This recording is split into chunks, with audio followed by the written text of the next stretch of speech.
The supply ship Morning Star dropped out of hyperspace on a cold Tuesday morning. Captain Park stood on the bridge and watched the red dwarf star grow larger through the viewport. After 3 weeks of travel, she was eager to see new again. The colony was young, only 3 years old, but it was growing fast. 17,000 people now called this distant world home. Had helped build new. She remembered the first days when they landed on the rocky surface with nothing but hope and determination. Now there were farms, schools, hospitals, and children playing in the streets. Her own nephew lived there with his wife and their newborn daughter. "Open a channel to colony control," said to her communications officer. Lieutenant Han, a young woman fresh from the Naval Academy, pressed several buttons on her console. She waited. Then she pressed them again. Her face slowly changed from calm to confused to worried. "Captain, there is no response." Felt something cold touch her heart. "Try again, try all frequencies." She tried for 10 minutes. The radio waves went out into space and nothing came back. Nu was silent. "Maybe their communication array is damaged," said the first officer, a tall man named.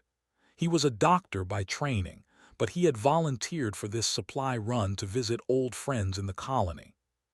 Wanted to believe him. She wanted to believe there was a simple explanation, but she had been a soldier for 20 years. She knew what silence meant. "Take us into orbit," she ordered. "All crew to stations, prepare for anything." The Morning Star was not a warship. It carried food, medicine, and equipment for the colony, but it had basic weapons and a small crew of 40. As they approached the planet, everyone watched the sensors with growing fear. The orbital station was dark. The 3 old frigates that protected the colony were gone. The surface showed no lights, no movement, no signs of life. The farms that should have been green were black. The city that should have been bright was nothing but shadows and smoke. "No," whispered. "No, this cannot be." Gripped the armrest of her chair so hard her knuckles turned white. "Lieutenant Han, prepare a ground team. Full combat gear. I want answers." Nodded, her hands were shaking but her voice was steady. "Yes, Captain." 1 hour later, stood in what had once been the main square of Nu. The wind blew ash into her face. The smell of death was everywhere. She had trained for many things at the academy, but nothing had prepared her for this. The buildings were burned, the streets were filled with debris, and the bodies were everywhere. Men, women, children, families who had died holding each other, workers who had fallen at their posts, soldiers who had fought until the end. 17,000 human beings reduced to ash and bone. Found a small shoe near a collapsed playground. It was pink with small flowers on it. A little girl had worn this shoe. A little girl who would never grow up, never fall in love, never have children of her own. She fell to her knees and vomited. Her team spent 6 hours searching the colony. They found no survivors. They found no enemy bodies. But they found evidence. Weapon marks that matched technology. A piece of armor with the symbol of the Dominion. And worst of all, they found a message burned into the wall of the community center. "Let this be a lesson to the humans. You do not belong in our space." They were a powerful species. They had been traveling the stars for 10,000 years when humans first looked up at the moon. They saw themselves as the true masters of the galaxy. Other species were either useful or worthless, and humans, with their small colonies and old ships, were worthless. Took pictures of everything. She recorded every piece of evidence. Then she returned to the ship and gave her report to Captain. Listened without moving. Her face was like stone. Only her eyes showed the storm inside her. "My nephew," she finally said, "did you find?" Nodded slowly. "I am sorry, Captain. The residential district was completely destroyed. There were no survivors anywhere." Closed her eyes for a long moment. When she opened them again, something had changed. The sadness was still there, but it was buried now under something harder, something colder. "Send a message to the Galactic Concord. Tell them what happened. Demand justice." The message went out. 3 days later, the response came. The Galactic Concord expressed its deep concern over the incident. They would form a committee to investigate. The investigation would take several cycles to complete. In the meantime, they urged humanity to remain calm and not take any rash actions. Several cycles. In Concord time, that meant decades. Doctor read the message 3 times. He could not believe what he was seeing. They are protecting they are their trading partners. They buy weapons and sell slaves. The Conquered does not care about justice. They only care about profit. Nodded, she had expected this. The galaxy was old and cruel. The strong did what they wanted. The weak suffered what they must. That was the way it had always been. But humanity was not like other species. Humans did not forget. Humans did not forgive. And humans did not surrender. "Send a message to Earth," said. "Encrypted, Priority 1, for the eyes of the Defense Council only." She wrote the message herself. It was short. "Nu is destroyed. 17,000 dead. The murdered our people. The Conquered refuses to act. They expect us to accept this. They expect us to beg for justice that will never come. What are your orders?" The message traveled across the stars at faster than light speed. It reached Earth 3 days later. It was received by the United Defense Council in their underground headquarters in Seoul. Admiral was 70 years old. He had served humanity his entire life. He had fought in 3 wars and negotiated 12 peace treaties. He was known for his calm judgment and careful thinking. But when he read the message, his hands began to shake. His grandson Minyu had lived on Nu. Minyu, who had just turned 6 years old. Minyu, who had sent him a video message last month showing off his new bicycle. The other council members watched as the old admiral read the message aloud. The room fell silent. Some had tears in their eyes. Others had anger in their hearts. "The Conquered expects us to wait for their investigation," said one member. "Perhaps we should give diplomacy a chance." Admiral looked at him with eyes that had seen too much death. "They killed 17,000 of our people. They killed our children. They burned our colony and wrote a message mocking us. And you want to give diplomacy a chance?" He stood up slowly. His old bones ached, but his spirit was fire. "We are humans. We do not beg for justice. We take it. Send a reply to Captain Park. Tell her to maintain position and gather evidence.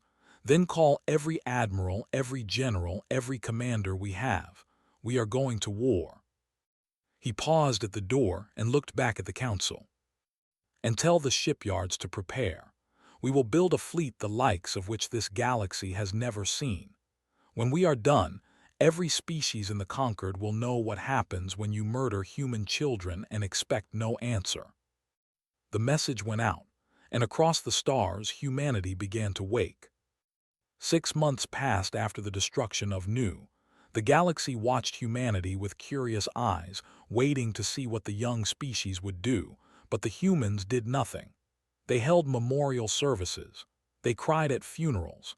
They sent diplomats to the Galactic Concord asking for justice. And when justice did not come, they seemed to accept their fate. They laughed at them. Warlord, the commander who had ordered the attack, boasted openly about his victory. He displayed trophies taken from Nu in his throne room. He called humans the weakest prey he had ever hunted. The Conquered was relieved. They had worried that humans might cause trouble, but it seemed the young species had learned its place in the galaxy. Trade continued. Profits grew. The 17,000 dead were slowly forgotten by everyone except their families. But the galaxy did not know what was happening in the shadows. On Earth, Admiral sat in a dark room deep underground. Screens covered every wall, showing shipyards working day and night, factories producing weapons that did not officially exist, training camps where soldiers prepared for a war that had not been declared. "Report," the old admiral said. Commander Lee stepped forward. He was a small man with a forgettable face. This was useful in his line of work. He was the head of human intelligence operations. We have confirmed that Warlord personally ordered the attack on Nu. He wanted to send a message to other species considering expansion near space. He chose us because he believed we would not fight back. Admiral nodded slowly. And the military? They have 143 major warships. Their shields are the best in the Conquered. No energy weapon can penetrate them. Their fleet is currently spread across 12 systems, enforcing their control over conquered species. Their weaknesses? Smiled slightly. They are arrogant. They have not faced a real enemy in 300 years. They believe themselves unbeatable, and their shields, while strong against energy weapons, are not designed for kinetic attacks. Admiral turned to another screen. Engineer, please explain. A young woman appeared on the screen. Was only 32 years old, but she was the most brilliant weapons designer in human history. She was also the sister of a woman who had died on Nu. Admiral, I have completed the Wrath Protocol. Her voice was calm, but there was fire in her eyes. It is a kinetic weapon system that fires tungsten rods at near light speed. The shields are designed to absorb energy. They cannot stop solid matter moving at 90% of light speed. She pressed a button and a simulation appeared. A warship, massive and powerful, floated in space. Then a small streak of light crossed the screen. The warship exploded into 1,000,000 pieces. One rod can destroy any ship in the fleet, continued.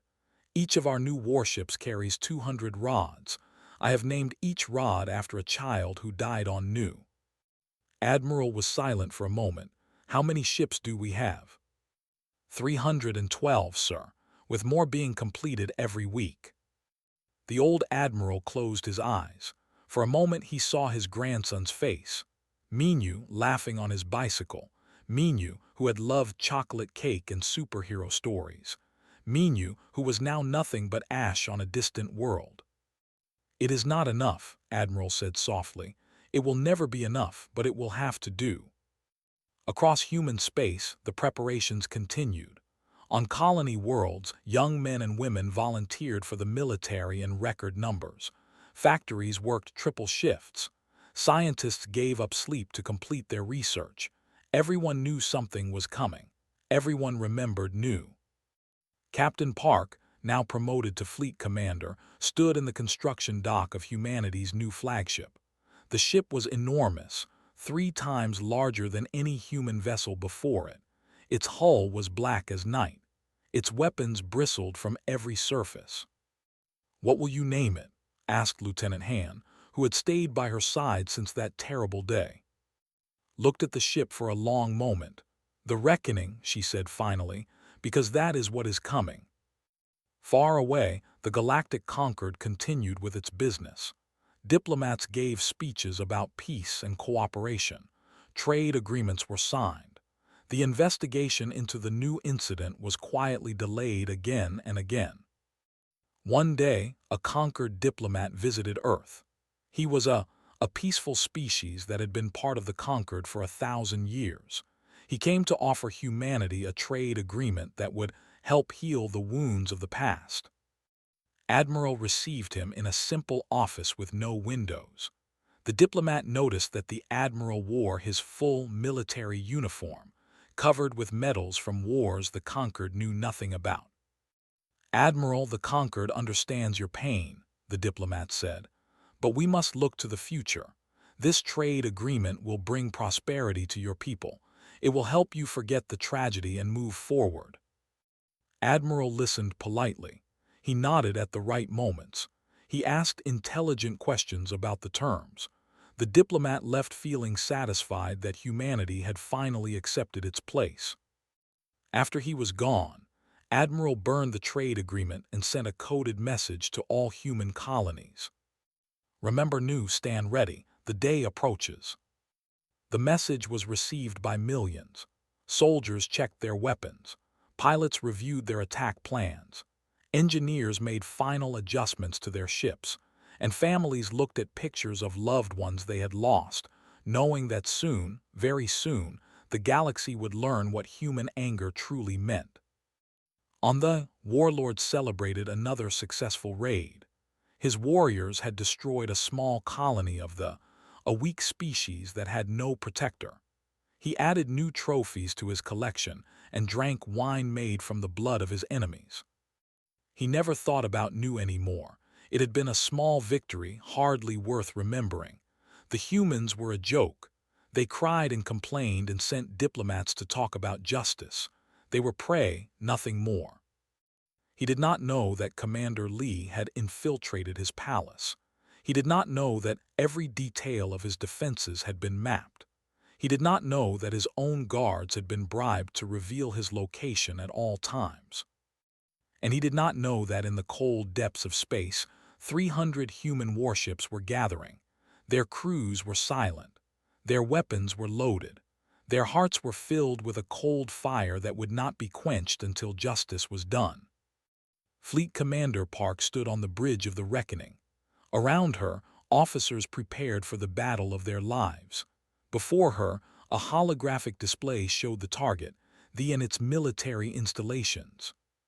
She pulled out a small photograph from her pocket.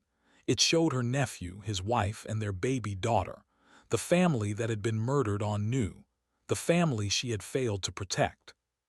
"I am sorry I could not save you," she whispered to the photograph, "but I promise you this. They will answer for what they did, every single one of them." She put the photograph away and turned to her crew. "In 3 days we attack. Check your systems. Rest when you can, and remember why we are here. Not for revenge, not for hatred, for justice, for the 17,000, for Nu." The crew answered with one voice, "For Nu." And in the darkness between the stars, humanity's wrath drew closer. There was celebrating. It was the festival of harvest, a holy day when they honored their ancestors and remembered their great conquests. For 10,000 years, they had taken what they wanted from the galaxy. They had conquered 30 species. They had enslaved millions. They believed they were chosen by the gods to rule all of space. Warlord sat on his throne made of bones. Around him, nobles and warriors feasted on the finest foods. Slaves from a dozen species served them drinks and entertainment. The celebration would last for 3 days. Far above the planet, a single guard ship patrolled the empty space. The officer on duty was bored. Nothing ever happened during the festival. All enemies knew better than to challenge the. Then his sensors screamed. "What is this?" He stared at his screen in disbelief. Hundreds of ships were appearing from hyperspace. Not ships, not any ship he recognized. They were black as the void and they were everywhere. He tried to send a warning. He managed one word before a tungsten rod traveling at near-light speed turned his ship into dust. Fleet Commander Park watched the first enemy ship die. She felt nothing. There was no joy, no satisfaction, only cold determination. All ships begin attack pattern Alpha. Target their military installations first.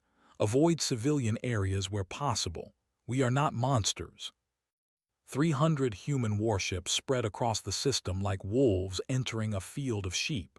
At 7 other military bases across the galaxy, the same thing was happening. Humanity had planned this moment for 6 months. Every detail was perfect. Every ship knew its target. They scrambled to respond. Their mighty fleet was scattered across their empire, enforcing their rule over conquered species. Only 20 warships were in the home system, and most of their crews were drunk from the festival. "Raise shields," a captain screamed. "All weapons fire at the humans." The ships powered their energy shields, the same shields that had protected them for centuries. The same shields that had never failed. Their weapons fired, filling space with deadly energy beams. But the humans did not fight like other species. They did not use energy weapons that shields could stop. Instead, small objects flew from their ships. Tungsten rods, each one named after a child of Nu, crossed the distance in heartbeats. The first rod hit a battleship. The shield, designed to absorb energy, did nothing against solid matter. The rod punched through the ship like a finger through wet paper. The battleship exploded. The second rod killed another ship, then another, then 10 more. In less than an hour, the home fleet ceased to exist. On the planet below, Warlord received the news during his feast. A messenger ran into the throne room, covered in sweat and terror. "My lord, humans, hundreds of human ships, they have destroyed the orbital defense fleet." Dropped his wine glass. It shattered on the floor. For the first time in his long life, he felt something he had never felt before: fear. "That is impossible," he said. "Humans do not have that many ships. Humans are prey." But the sky above his palace told a different story. Through the great windows, he could see explosions in orbit. He could see his empire dying. "Summon my guards. Activate the planetary shields. Send word to all our fleets to return immediately." But there was no time. A human strike team was already inside his fortress. Lieutenant Han led the team through the dark corridors. She had studied the maps Commander had provided. She knew every hallway, every guard station, every secret passage. The element of surprise was complete. They met resistance. Warriors, still drunk from the festival, tried to stop them. They died where they stood. Human soldiers, trained for months for this single mission, moved like ghosts of vengeance. Kicked open the door to the throne room. Inside, she found Warlord surrounded by his personal guards.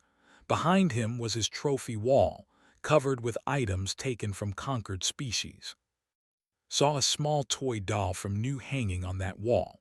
A little girl had loved that doll. A little girl who was now dead because of the monster standing before her. "You cannot do this," said. His voice was still arrogant even now. "The conquered will punish you. We are too important. We are too powerful. We are." "You are nothing," said quietly. "You are a murderer of children, and today you will answer for your crimes." The guards raised their weapons. They never fired. Human soldiers cut them down in seconds. Soon only remained, alone on his throne of bones. He fell to his knees. "Wait, I can give you anything you want: wealth, technology, slaves." Walked toward him slowly. She pulled out her pistol. It was loaded with a single bullet. On the bullet she had carved 17,000 tiny marks, one for each person killed on New. "You cannot buy justice," she said. "You can only receive it." She pulled the trigger. While the ground battle raged, Doctor led a different kind of mission. His team landed at the largest slave camp on the planet. Inside, over 2 million beings from 18 different species lived in chains. They had known nothing but suffering for generations. The guards fled when they saw the human soldiers coming. They knew what was happening. The empire was falling. There was no point dying for masters who were already dead. Walked through the gates of the camp. The slaves stared at him in confusion. They did not understand. Their masters had been invincible. What was happening? "My name is Doctor," he said through a translator device. "I am human. Your masters have fallen. You are free." For a moment there was silence. Then a sound began. It started as whispers, then grew louder. It was laughter. It was crying. It was millions of voices releasing pain that had been held for too long. A small child, a member of a species had never seen before, walked up to him. She looked at his face with huge, wondering eyes. "Free?" she asked. "What does free mean?" Felt tears running down his face. He knelt down to meet her eyes. "It means no one will ever hurt you again. It means you can go home. It means you are a person, not property." The child thought about this for a long moment. Then she hugged him. And who had lost so many friends on New, who had carried so much grief and anger, felt something break inside him. Not in a bad way, in a good way. Like a door opening to let light into a dark room. In orbit, Fleet Commander Park received a message from the Galactic Concord. It was an emergency broadcast to all human ships. "This is the Concord High Council. We demand that humanity immediately cease all hostilities against the Dominion. This unprovoked aggression will not be tolerated. Humanity will face severe consequences if this attack continues. Read the message twice. Then she laughed. It was a cold sound without any joy. Unprovoked, she opened a channel to broadcast her response to every conquered world. You call this unprovoked? They murdered 17,000 of our people. They killed our children. They burned our colony and wrote messages mocking us. And you, the conquered, did nothing. You said the investigation would take decades. You offered us trade agreements to forget our dead. She paused, letting her words sink in across the galaxy. This is not aggression, Council. This is consequence. We gave you the chance to deliver justice. You refused, so we delivered it ourselves, and we will finish what we started. Not because we are monsters, but because we are humans, and humans do not forget. She closed the channel and turned back to the battle. 11 days later, the Dominion surrendered. Their military was shattered. Their colonies were occupied. Their slaves were freed. An empire that had lasted 10,000 years ended in less than 2 weeks. The galaxy watched in stunned silence. A young species, barely 500 years in space, had destroyed one of the greatest powers in known history. And they began to wonder, what else were humans capable of? The war was over, but the battle had just begun. Admiral stood in his office on Earth, reading the reports from across the galaxy. The Dominion was broken. Their military was destroyed. Their leaders were dead or captured. Over 2 million slaves from 18 species had been freed. But now the real enemy showed its face. The Galactic conquered. The conquered had ignored the massacre of Nu. They had protected the because of trade agreements and profit. Now they were terrified. Humanity had proven itself capable of destroying empires. What would stop them from destroying the conquered itself? Fear made people do stupid things, and the conquered was very, very afraid. The vote is complete, said a communication officer, handing Admiral a document. 12 species have voted to impose full sanctions on humanity, trade embargo, asset freeze, travel restrictions. 29 species abstained. Admiral read the list of species who voted against humanity. Most were ancient civilizations who had worked with them for centuries. They had benefited from the slave trade. They had looked away while innocents suffered. Now they were punishing humanity for doing what they should have done long ago. What about the 6 species who voted with us? They are minor powers, sir, former victims of the. They are grateful for what we did, but they have little influence in the conquered. Admiral nodded slowly. He had expected this. The galaxy was not ready to accept a humanity that fought back. They wanted humans to be quiet, obedient, easy to control, but that was not who humans were. Prepare Ambassador for her speech. It is time to remind the conquered who they are dealing with. Ambassador was not a politician. She had been a professor of history before the war. She had studied the rise and fall of civilizations. She understood power better than any diplomat. When she walked into the great assembly of the conquered, thousands of alien eyes watched her. Some were curious, some were hostile, some were afraid. She felt all of their attention on her small human body, and she stood taller.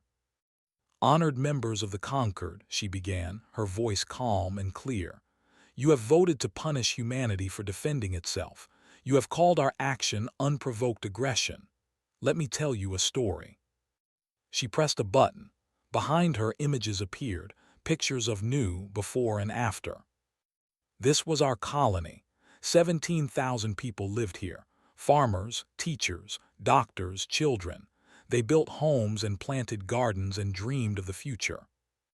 The images changed. Burned buildings, bodies in the streets, the message that had left on the wall. They killed them all, every man, every woman, every child. They wrote a message telling us that we did not belong in the galaxy. And what did this honored conquered do? Her voice grew harder. Nothing. You formed a committee. You promised an investigation. You offered us trade agreements to make us forget our dead. For 6 months we waited for justice. For 6 months we watched the laugh at our grief. For 6 months we heard Warlord boast about murdering human children. She paused and looked around the assembly. You fear us now? Good. Fear is what you should have felt for the when they killed innocents. Fear is what you should feel for any who prey upon the weak. We did not ask for this power. We did not want this war, but you forced us to become what we are. A diplomat stood up. The conquered maintains peace through cooperation, not violence. Your actions have destabilized the entire region. Millions could die in the chaos. Smiled coldly. Millions were already dying, in slave camps, in colonies they destroyed. Under the rule of monsters you called trading partners. We simply ended it. And if you are worried about chaos, perhaps you should have thought about that before ignoring the massacre of 17,000 innocents. The assembly erupted in arguments. Species shouted at each other. Some defended humanity. Others demanded punishment. But had said what she came to say. She walked out of the chamber with her head held high. The embargo was imposed. It was supposed to destroy humanity's economy. It was supposed to force humans to beg for forgiveness. Instead, something unexpected happened. The species that humanity had freed from the formed their own alliance. They called themselves the Free Worlds Coalition. Their first act was to open full trade relations with humanity. You freed us, said their representative, a former slave who now led her people. You treated us as equals when others treated us as property. We will never forget that. One by one, other species began to break from the conquered. Species who had suffered under the old order. Species who had watched the powerful abuse the weak for too long. They saw in humanity something they had never seen before. A civilization that would fight for justice, no matter the cost. 6 species secretly approached Admiral, requesting military alliances. Their neighbors were predators just like the conquered had never protected them, but maybe humanity would. We accept, Admiral told them, but understand this. We do not conquer, we do not enslave, we defend. If you join us, you must respect the rights of all beings. This is not negotiable. They agreed. Engineer did not celebrate the victory. She sat alone in her laboratory, surrounded by the weapons she had created. Each one was a miracle of engineering. Each one had killed thousands. Doctor found her there, staring at nothing. You should rest, he said gently. The war is over. Is it? Looked at her hands. I designed those weapons. Every rod that destroyed a ship, I created it. I named them after children. I turned their memories into instruments of death. Sat beside her. They would not have stopped, you know this. If we had not acted, they would have destroyed more colonies, killed more children. Your weapons saved millions of lives. But at what cost? Tears ran down her face. My sister died on new. I wanted revenge. I told myself it was justice, but now I am not sure. How many families are crying tonight because of what I built? Was quiet for a long moment, then he spoke. When I was in the slave camps, I met a little girl. She had never known freedom. She did not even understand the word. When I told her she was free, she hugged me. That moment was worth everything, everything we did, everything we built. We gave millions of people their lives back. He put his hand on her shoulder. You are not a monster. You are an engineer who saved your species. The guilt you feel is proof that you still have a soul. Those who feel no guilt after war are the ones to fear, not you. Did not feel better, but she felt less alone, and for now that was enough. The Concord's embargo lasted 5 months, then it collapsed. Too many species depended on human medicine and technology. Too many markets wanted human goods. Too many beings remembered that humanity had done what the conquered never could. The old order was falling. A new galaxy was being born, and humanity stood at its center, not as conquerors but as protectors. Fleet Commander Park returned to Nu for the first time since the war began. The colony was still ruins, but construction drones were already working. New buildings were rising from the ashes. A monument stood in the center of the new city, 17,000 names carved in stone. At the top, a simple message. They thought we would do nothing. They were wrong. Traced her nephew's name with her finger, then her niece-in-law, then her grandniece who had been only 3 months old. We answered for you, she whispered. We made them understand. I hope, wherever you are, you can forgive us for taking so long. The wind blew across the empty plain, and somewhere in the stars, the galaxy was learning a new truth. Humanity was here, and humanity would never be prey again. 10 years had passed since the destruction of Nu. 10 years since humanity rose from grief and showed the galaxy what it meant to answer cruelty with wrath. The universe was a different place now. Admiral walked slowly through the gardens of Nu. He was 80 years old now, retired from active service, but still sharp in mind and spirit. His body was weak, but his eyes still held the fire that had led humanity through its darkest hour. The colony had been rebuilt. Where there had been ash and bones, there were now green parks and tall buildings. Where there had been silence, there was now the sound of children laughing. 30,000 people lived here now, more than had died in the massacre. But the heart of the colony was still the memorial. 17,000 names carved in stone, arranged in a spiral that led to a single point at the center. At that point stood a statue of a human hand reaching toward the stars, holding a small child. Admiral found his grandson's name near the outer edge. Minu, age 6, loved chocolate cake and superhero stories. I still miss you, the old man said quietly. Every day, every night, I see your face in my dreams. He touched the carved letters with trembling fingers. But I kept my promise. I made them answer.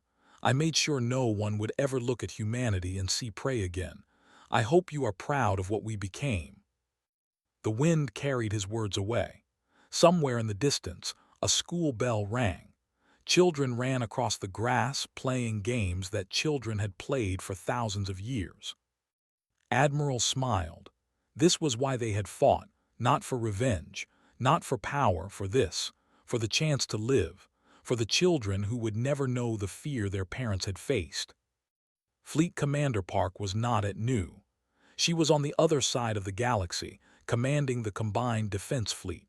Her flagship, the Reckoning, led a force of 200 warships crewed by humans and allies from a dozen species.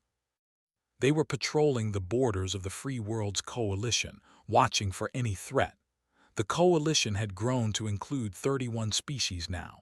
All of them had one thing in common. They had suffered under the old order. They had been victims, slaves, prey. And humanity had given them something no one else had ever offered. Hope. Commander, we have a distress signal, reported Lieutenant Han. She was not so young anymore. Gray streaked her black hair and lines marked her face, but she was still the same officer who had walked through the ruins of Nu and sworn to make things right. Origin asked. A colony. They report raiders approaching. Ships match the profile of the syndicate. Though we're one of the last pirate groups in this region of space.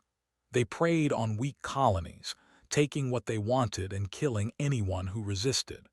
They had operated freely for centuries because no one had been willing to stop them. Until now.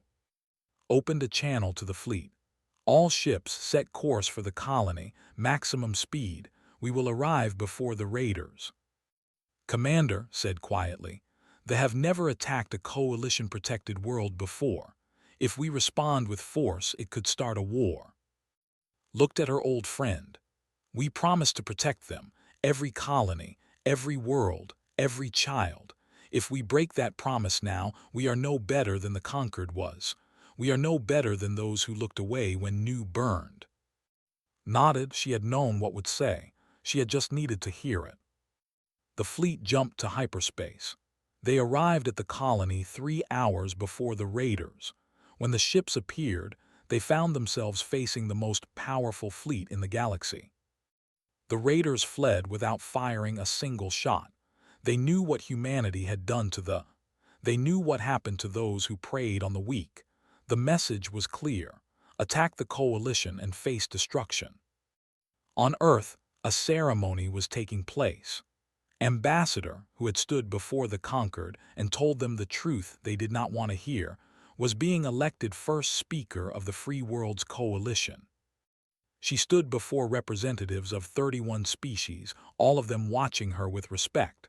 Some had once been slaves. Some had been victims. All of them were now free. "I accept this honor with humility," said. "I did not seek power. I do not want empire. But I understand why you have chosen me, and I will not fail you." She looked around the chamber. Earth did not seek to rule the galaxy. We sought only justice, but we learned a hard truth. Justice requires strength, and strength requires the will to use it. Without power, good intentions are meaningless. Without courage, freedom cannot survive.